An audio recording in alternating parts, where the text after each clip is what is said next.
ele tem problema que o seu filho quer tomar o trono. Esse Davi tem problema em casa, onde o seu filho Amnon acaba cometendo um estupro com a sua filha Tamar, e ele não faz nada. Esse Davi tem um problema dentro de casa, onde o seu filho Absalão aguarda 2 anos por Davi tomar atitude contra o seu filho Amnon, e Davi não o faz, e ele é um pai omisso. E a omissão de Davi custou caro não só para ele, mas custou caro até mesmo para o cânon sagrado.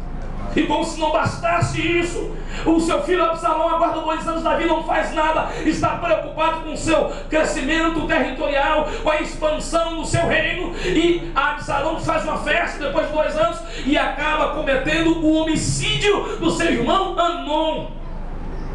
E ele espera Davi fazer uma coisa, Davi não faz nada. Absalão foge para o país vizinho e fica lá por alguns anos, e Davi não faz nada. Continua um pai omisso, preocupado com obter, por possuir, por agregar, por ter o seu status, por expandir o seu reino, e ele esquece do bem mais precioso que ele havia recebido das mãos de Deus, que era a família dele. Antes que eu prossiga, eu quero dizer nessa noite, meu amado irmão, preserve a tua família. A tua família é o maior bem. Talvez você já está cansado de ouvir isso, mas eu quero reforçar mais uma vez nessa noite. Estou seguro que é pregado isso aqui, mas mais uma vez, se Deus quer falar, é a vontade dele. Preserve a tua família, defenda com unhas e dentes. Sabe por quê? Porque Deus a confiou a você, ao Senhor, à senhora, e tratando-se de família é intercessorizável. Bendito seja o nome do Senhor.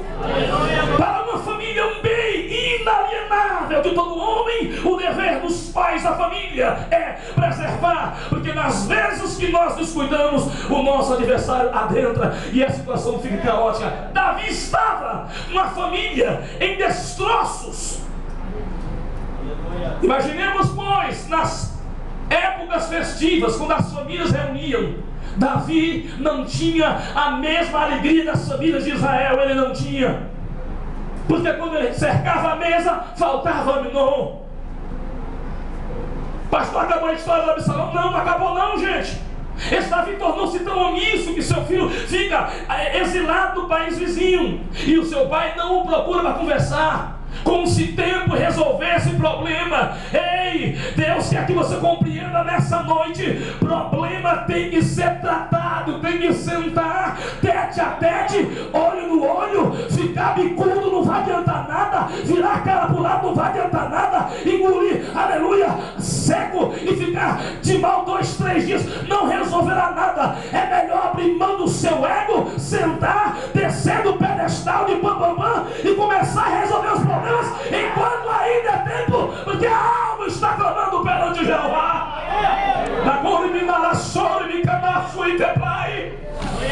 Externando o anseio da alma. Este homem sabe. Se você sentasse com Davi e perguntasse a ele se ele tinha possibilidade de descrever o que era o anseio da alma, esse homem, em diversos salmos, ele começa a escrever, e alguns deles ele começa com a seguinte frase: por que te abates, ó minha alma? Por que te afliges dentro de mim? Espera em Deus, pois ainda o louvarei. Ei, queridos, Deus está dando a oportunidade para muitos de nós aqui, porque o sistema ele é dogmatizador, centralizador, crítico, discriminador e discriminatório, e diante de todos esses adjetivos desqualificativos, nossas famílias têm ficado à mercê de muita gente, de muita coisa, dos conceitos televisivos, dos conceitos da podridão da alta classe social, e quer implementar o seu estilo de vida goela abaixo dos meus filhos, dos seus filhos, de nossa família, na faculdade, na escola, na televisão, no computador, no Facebook, na internet, em tantas coisas mais. E nós não temos tempo para sentar e começar a conversar, para identificar as problemáticas que tem trazido as famílias à UTI. Bendito seja o nome do Senhor. Externando o anseio da alma. Era essa toda a problemática desse rapaz chamado Davi, irmão. O problema dele era familiar. Embora o salmo aqui está girando entre um contorno fraternal, no contorno de vivência entre os irmãos. Esse Davi não estava, na verdade, desfrutando desse tipo de comunhão. E é importante, gente, a Bíblia diz que se alguém se considerar alguma coisa não sendo nada, engana-se a si mesmo. É importante mais do que nunca nós, em toda humildade, sentarmos e começarmos a rever alguns dos nossos conceitos, rever os nossos conceitos de autoridade, rever os nossos conceitos de aconselhamento. Porque às vezes acha-se que os nossos aconselhamentos é na verdade um monólogo, muitas vezes, quando um só fala e não ouve a outra parte. E às vezes a gente senta para resolver problema de família já armado, esperando o contra-argumento para bater com a perna na cabeça e derrubar. E enquanto isso, muitas famílias estão descendo a UTI, almas de filhos gemendo, almas gemendo, esposas gemendo, almas clamando, marido gemendo perante o Senhor, tentando externar, aleluia, o anseio da alma. Ei, à noite, eu quero garantir para o Senhor e para a senhora nessa noite mais uma vez: tem socorro para a tua família, tem socorro para a tua casa, tem socorro para o teu casamento, tem socorro para o teu relacionamento. Deus quer conversar com você.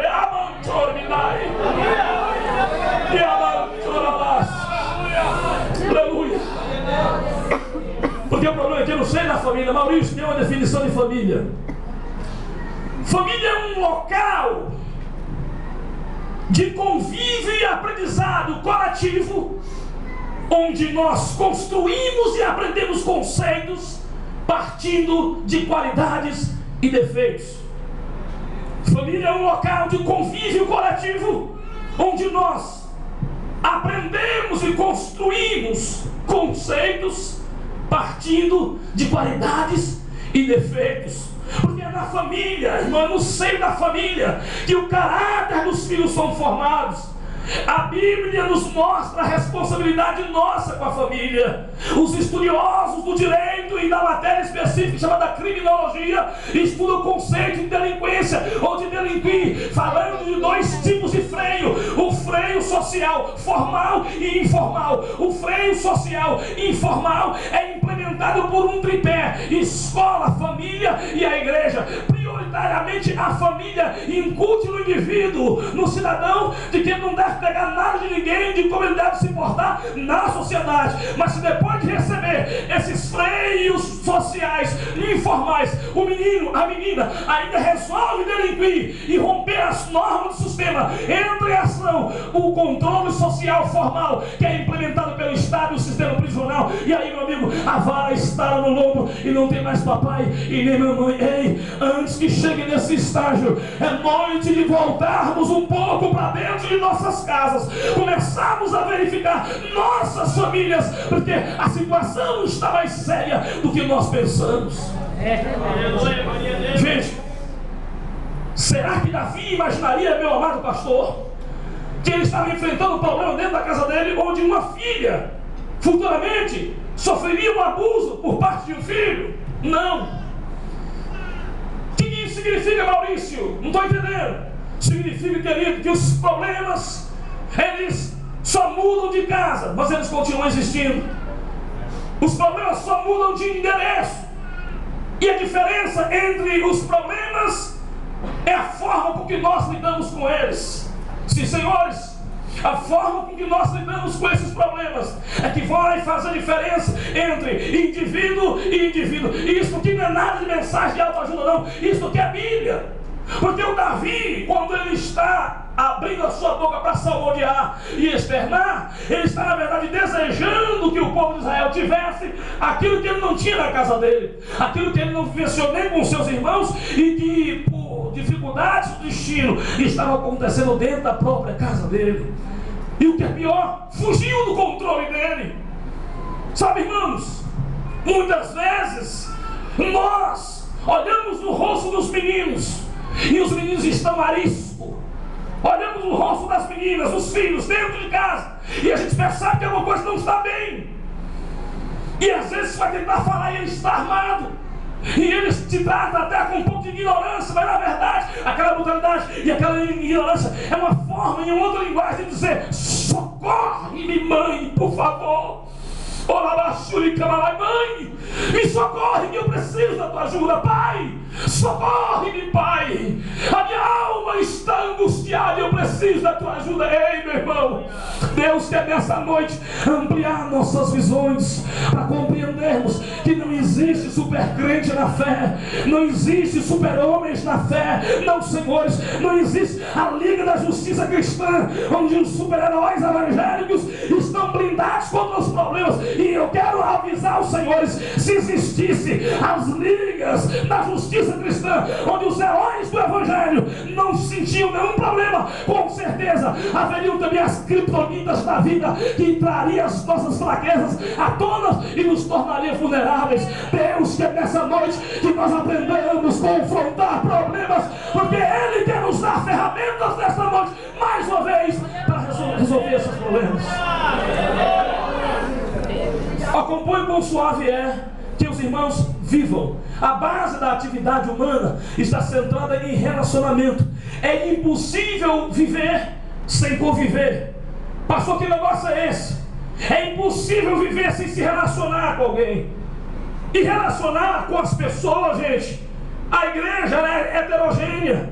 Ela tem uma pluralidade de pessoas, uma pluralidade de culturas. E é exatamente essa graça que é formar a igreja, porque nós temos pessoas com diversos níveis de gênios, pessoas mais tranquilas, outras mais agitadas, e assim, é nessa heterogeneidade que se dá a beleza do evangelho, que quando ele sai daqui para lá, ele adentra em cada coração, mesmo sendo diferente, mesmo com necessidade diferente, o Senhor te alcança onde você está e diz: meu filho, eu te trouxe aqui para falar contigo, nem que seja meia letra, mas haverá um pedacinho dessa palavra para vir de encontro à tua alma.